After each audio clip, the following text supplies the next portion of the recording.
There's a bunch of good ways to snap yourself out of a funk. They're all kind of different. You know, there are some things you can do to just have that initial push to get yourself out of it.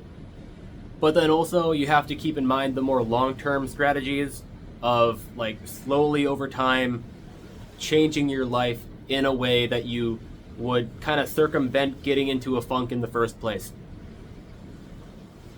So one of the big things that causes people to get into a funk is the feeling of being stuck in life. You know, you don't have control. You're being controlled. If that's the case, you know, you just gotta focus on the things you can control. And I promise you, 99% of the time, there are things in any situation that you do have control over. And the vast majority of the time, you have more control over the situation than you think you do. There are more things there that you really do control than you feel like you do. You're just not realizing it. Granted, every once in a while, genuinely you are in a situation where you have no control. You know, you committed a crime or something, and the cops came, they handcuffed you. You're in the back of a police car on your way to jail right now. There's not much you can do in that situation, I'm gonna be real. But generally speaking, most of the time there's something about your situation you do have control over, and there's something else that you're not thinking about. And you just gotta focus on that and really think about the things that you can control in that situation. Another thing that gets people into a funk really has to do with the environment that they are in. Human beings ascribe a lot of emotion to a physical place. I've had places in my life where I would go in there with the right attitude, I would go in there with the right outlook, I would be pumped and I would be motivated to get stuff done that day, and then I would get in there, and within like an hour of being in that god-awful place that I hated so much, I would just be, fuck it, man, fuck this, man. Screw all my plans that I had for today. This place sucks. I hate it here. I hate everything about this place. I hate doing things here. I hate the people here. I hate, and so on and so forth. And then I'm just in a funk where the rest of my day, where I'm stuck at that place, I'm just not willing to give it my all like I said I wanted to at the start of the day. I'm stuck in that funk because it's the place. And if that's the case, if it's your workplace, there's not a whole lot you can do to get away from that environment. But a lot of other environments in life, there are alternatives. One strategy is to just take a walk and get some fresh air. That never worked for me though. What did work for me personally was to leave the place that I really did not want to be in, and then I would go somewhere else and try to do something positive for some other people around me.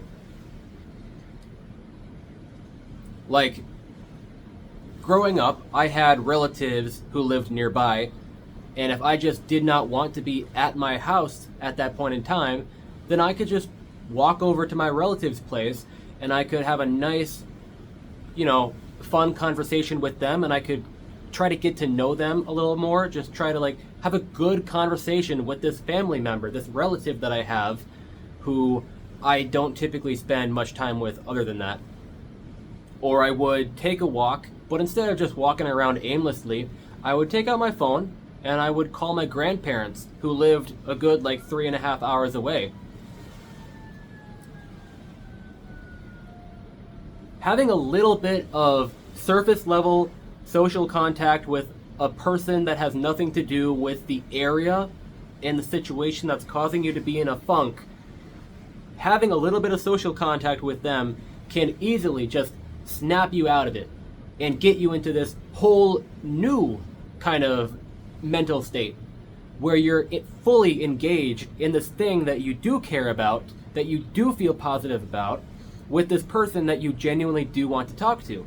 It is such a great way to just get yourself out of whatever mental dilemma you were stuck in previously.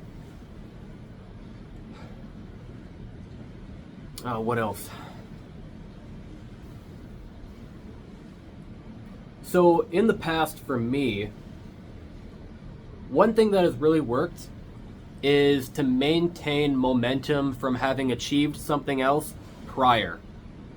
So I would make kind of a challenge for myself where as soon as I did get something done, then I was already there, set up, ready to go, fully motivated, doing all this stuff, and I achieved what it was that I set out to do, one of the things.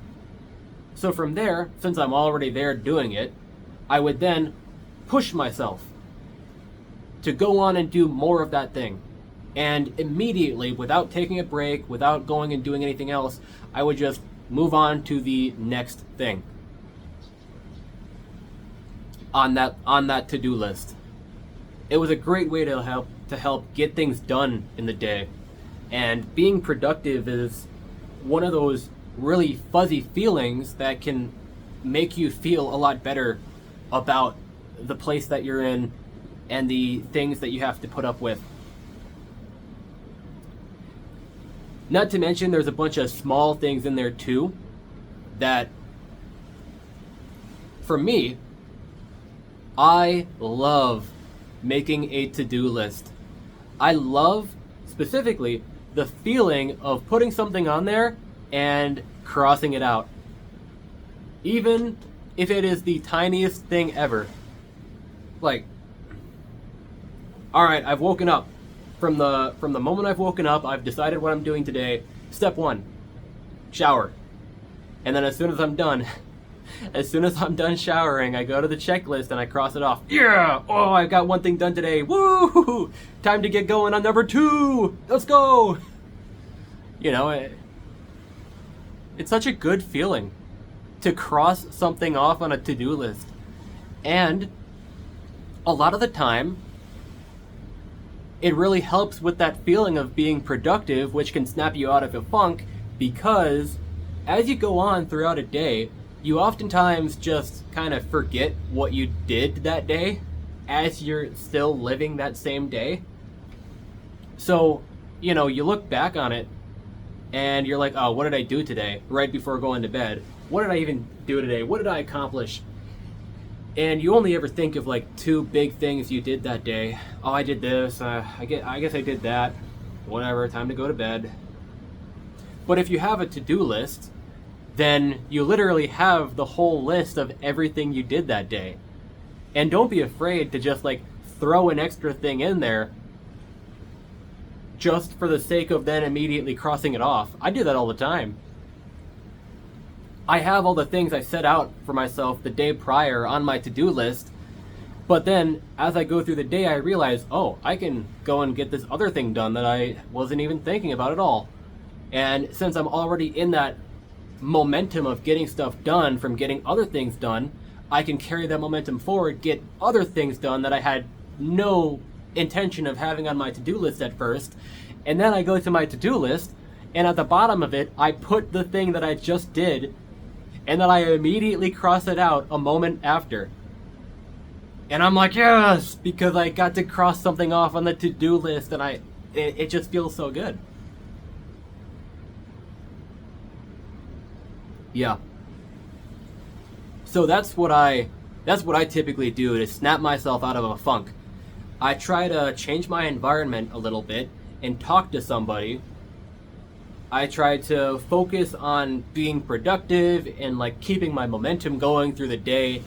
And generally speaking, I try to focus on the things that I can control about my situation. Whatever that situation happens to be, that happens to be making me feel so bad that I'm stuck in a rut like that. I hope that helps out a little bit. Alright, goodbye now.